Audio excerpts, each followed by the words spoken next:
All right, how we doing? Welcome to day 13 of Shop Management. Um, so, couple of things we wanted to talk about today.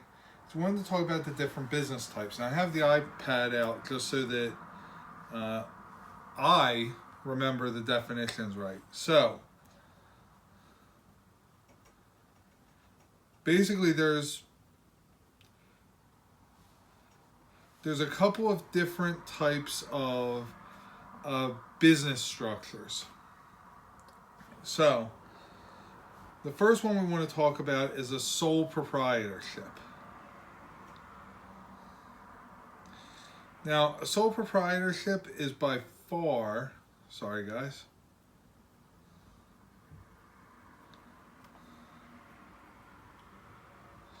a sole proprietorship is by far the easiest type of business setup. Okay, basically, when you're a sole proprietor, the business and you are legally the same. Okay, um, so what are the advantages? It is quick and it is inexpensive.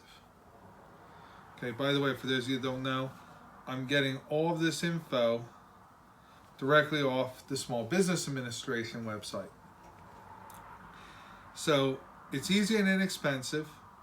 You have complete control. Whatever you want to do, you can do. And taxes are fairly simple. Now, here's the other side. We were talking about this on some of the conferences. Your liability, meaning if you get sued because one of your techs made a mistake, you didn't make the mistake, your tech made the mistake. But as far as the court is concerned, there's no legal entity between you and your business. So even though your tech made the mistake, somebody could sue you for your business, everything your business owns, all your business's money, as well as your personal items. Okay? Your house, your car, your bank account. The other problem is it's a lot harder to raise money to start a sole proprietorship. You have to have strong credit and a really good business plan. If you want to get money from me, the banker, it's going to take a lot. Now, there are a couple of other ways to do it, and we're going to talk about those, but that was a sole proprietorship.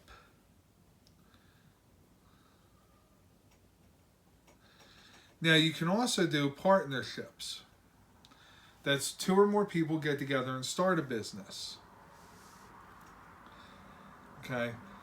Limited partnerships have one general partner with unlimited liability and all the others have limited. So what's that mean?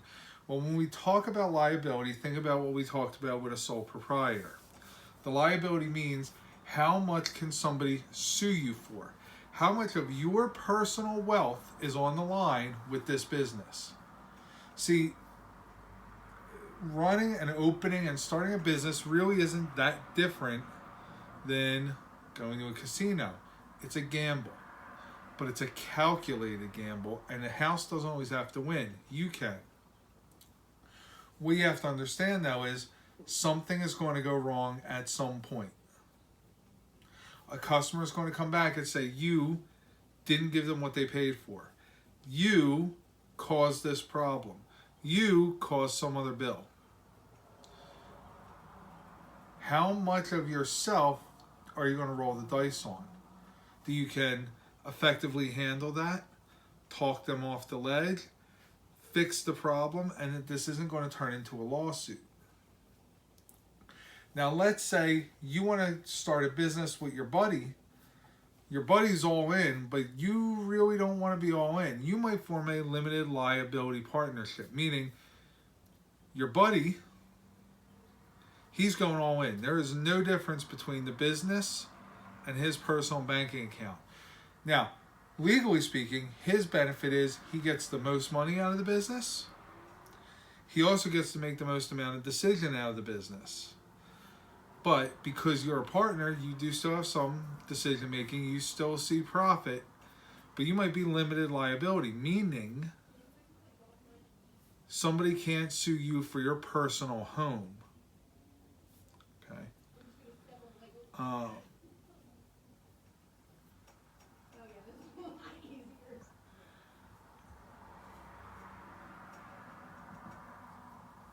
Also affects taxes a little bit.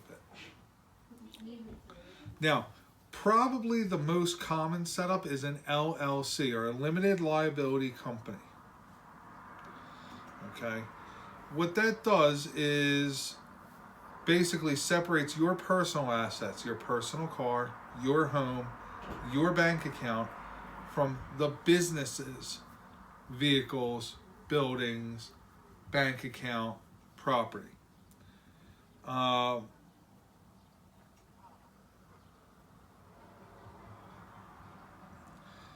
Now, you would have to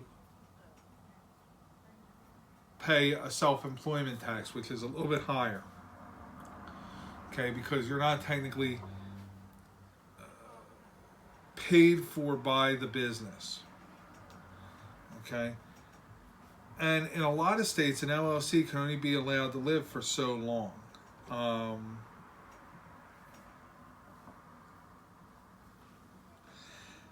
You're going to see this a lot in automotive, and the reason why is because, quite frankly, it can be a very high-risk business. If somebody gets into an accident that causes an injury because they say one of your techs didn't tighten a wheel properly, if you were a sole proprietorship or even a partnership, that could be it. That could be everything you have gone, your entire life's work. With an LLC, all they can bankrupt is the business. Okay. You can also form a corporation. Has the most amount of protection for you, but it also is the most costly and most complicated to start. You can have a C-type corporation, which means you and the company are 100% separate. The company literally is a legal person. You gave birth. Congratulations. It's a company. So, now, what's the good part? Well, the good part is you as the owner, you file your taxes like normal because you're being paid by the company.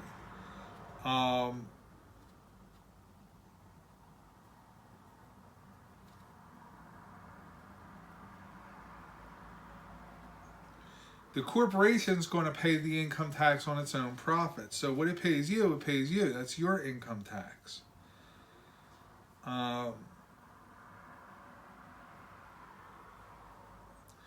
And corporations can go public, which means you could sell stock. Generally speaking, for what we've been talking about, you're going out, you're starting your own business. You're not going to worry about selling stock, but you are going to need a lawyer. You're probably going to need partners. You're going to need a lot of capital already on hand just to start a corporation. Now, there's an S-type corporation.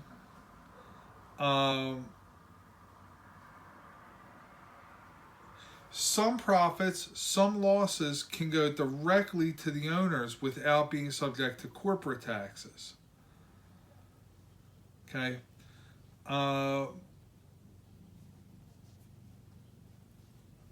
You have to be a very small amount of shareholders, less than 100 shareholders. So you're never going to go public. Okay. But it does still keep you and the business completely separate. Something to consider when talking about business structures is this can change, this can grow. If you go out and you start a business today as a partnership and your partner dies, they leave, they quit, they don't like it, they want to go back to law school, you might have to then go and form a sole proprietorship or a new partnership, which is going to change your business structure. Why does this matter? Well, it matters because it's going to determine how your profits and how your losses affect you. You know, we talked a little bit about P&L in yesterday's video. Something to keep in mind. Remember I said, it might take 2-3 years before a profit is really a profit. Well, if it's a sole proprietorship, that means that you personally are footing the bill for that loss. More than likely through loans. So, as I'm laying this all out for you, and I hope you're building your business plan and you're setting up what type of business you would like to start, I want you to think. Do you want to have something where you handle all the risk? But basically, all you have to do is go out and pay $300 and get a business license. Get that and your business insurance and you're good to go. Or, do you want to make an LLC, which is going to cost you a little bit of money. You're going to have a lawyer get involved. But at least if the company gets sued, your home, your assets, your money doesn't get touched. And that's going to be different for everyone. If I were 20 again and I had no kids and no responsibilities, hey, a sole proprietorship might be the way to go for me. Because if I roll the dice on that now, I'm okay. Like I said yesterday, $300,000, that's probably not a bad starting point for most businesses. Small businesses that want to compete in the automotive market. So, think about it, guys.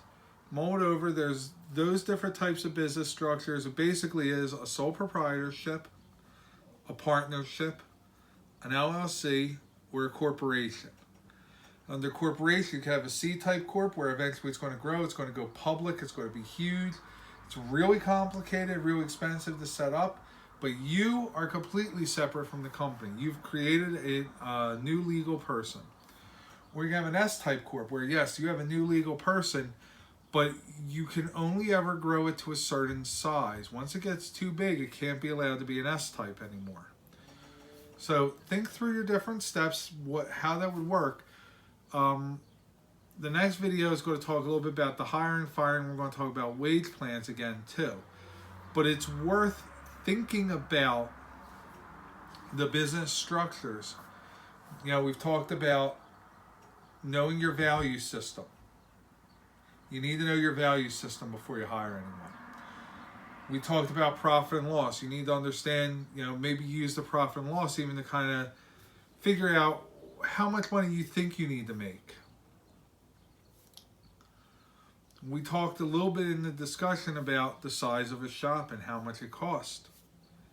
Now I'm telling you, knowing all that info, what would you think you want to go for your setup of your business? How much risk are you willing to shoulder? How much do you want help with? How much money are you willing to put in now to protect yourself versus maybe let it grow for a couple years and change it then? All different things to think about. The next video, what we're going to look at is pay plans. Okay, we talked a little bit about that in the first half, but we really want to go in because now that you know your values, you know the type of business you're looking at, you hopefully know what you think you might be able to afford, you know the structure of what you want. Are you going to be the sole proprietor or whatever? Next thing we're going to talk about is the employees you have. It might be one tech, one writer, or you might have 3 techs and you might do all the writing. Whatever the setup's going to be, you got to think about how you would pay your techs. And I say that because you can theoretically do all the writing and save yourself some money, but you're at least going to need techs. You can't do all the work that comes in the shop and handle the customers and handle the books. You're going to have some help. So, next video, we're going to talk about pay plan.